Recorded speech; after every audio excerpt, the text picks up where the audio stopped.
In the village of Idagbo, nestled between the lush, green hills of western Nigeria, there lived a young girl named Amina. The village was small, with clay huts lining narrow dirt paths, and the air always smelled of fresh earth after the morning rain. The heart of Idagbo was its market square, where villagers sold everything from yams and cassava to beautiful woven baskets and colorful clothes. It was a simple life, but it was a good life, peaceful and deeply connected to tradition. Amina, the daughter of the village's herbalist, had always been the pride of her parents. Her mother, Mama Abike, had passed down her knowledge of herbs and remedies to Amina, but Amina's heart had always been set on something more. Her dream was to leave Idagbo and attend university in the city. She was bright, her ability to learn was unmatched, and her father had once whispered to her that she was destined for greatness.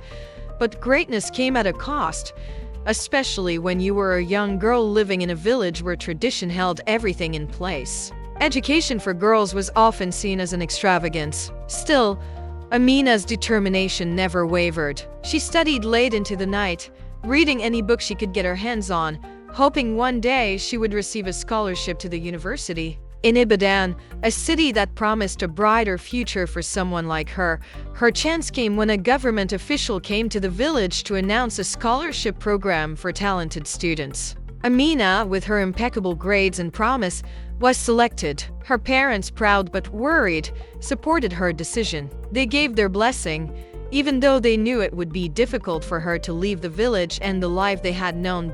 In Ibadan, Amina's life changed. The city was a place of loud noises, flashing lights, and people from all walks of life. It was unlike anything she had ever experienced. The smells of street food filled the air, and the hustle and bustle of students at the university made her heart race with excitement. But it was also overwhelming, and she missed her village, the quiet, peaceful way of life she had known. Still, she worked hard, keeping her focus on her studies and her dream of becoming a lawyer. That was until she met Leo. Leo was the daughter of a well-known politician, and she stood out in the crowd at the university. With her silky hair, immaculate clothes, and the air of someone who had never wanted for anything, Leo was the epitome of confidence. Amina had always admired her from afar, but she didn't think someone like Leo would ever notice her. But one day, during a class break, Leo came up to Amina. "You're the girl who won that scholarship, right?" Leo asked, her voice smooth like honey. Amina, startled, nodded. "I see you studying all the time. Don't you ever take a break?" Amina smiled shyly. "I don't really have time. I want to finish my studies quickly and go back home to help my people." Leo's smile widened, and she reached out to touch Amina's arm. "That's admirable," she said. "But Amina, you should also enjoy life a little. You're in the city. There's so much more than just books. Let me show you around." Amina hesitated, but something in Leo's words made her heart beat faster. She had been so focused on her studies, she had forgotten what it meant to be young and free. Leo took her to glamorous parties and exclusive spots that Amina had only seen in magazines. These were places where the rich and influential came to unwind, and they were all too eager to welcome someone as fresh as Amina. It wasn't long before Amina was swept up in Leo's world. She learned how to dress in the latest fashion, how to smile confidently, and how to walk into a room like she owned it. Soon, she was attending parties with other wealthy students, men who showered her with attention and gifts. There were no more long nights spent studying. Instead, Amina spent her evenings at lavish gatherings, surrounded by people who seemed to have everything they wanted.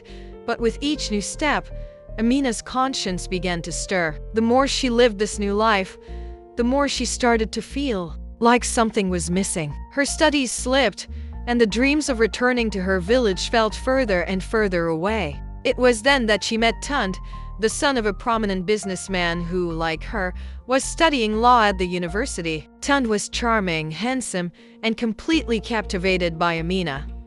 "Amina," he said one evening after they'd spent the night dancing at a rooftop club, "you're special. I can tell you're different from all these other girls. You've got a fire inside you that's just waiting to burn.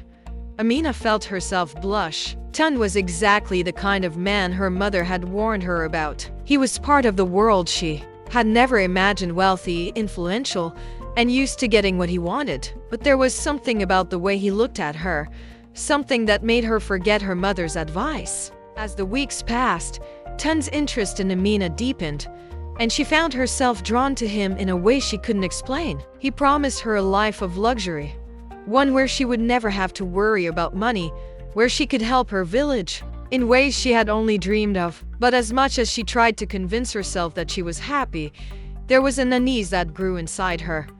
One evening, as Amina sat alone in her room, she received a call from her mother. Mama Abaik's voice was warm, but there was a note of concern in it. "Amina, my child, I miss you," her mother said. "Have you been keeping up with your studies? Have you remembered what you left Idagbo for?" Amina's heart sank. She had been so consumed by her new life that she hadn't even thought to check in. She could hear the unspoken worry in her mother's voice. "I've been busy, Mama," Amina replied, forcing a smile. "But everything is fine. I'm learning new things." Her mother sighed. "I trust you, Amina, but remember this. No matter how far you go, you must never lose yourself. You were born for something greater. Don't be distracted by the temptations of the world."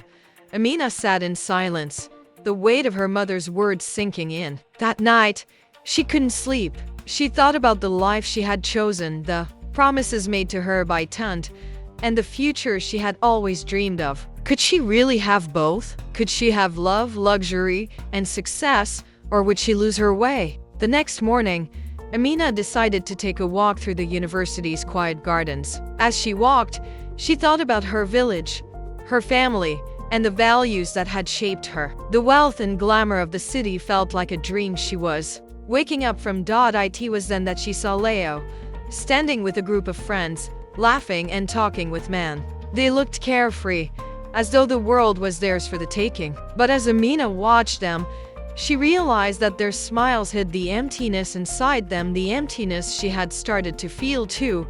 She didn't want that life. She didn't want to be someone who was admired only for her beauty or the gifts she received. Amina's heart ached with the knowledge that she couldn't go back to who she was before, but she could choose the kind of person she wanted to become. She had always dreamed of returning to Idagbo to help her people and to make a difference. That dream was still alive in her, and she couldn't let it die for the sake of superficial pleasures. As she walked back to her dorm room, Amina made a promise to herself. She would finish her studies, and she would return home. She would be the woman her mother had always hoped she would become, a woman who could make a real difference, one that wasn't defined by money or man, but by strength and purpose.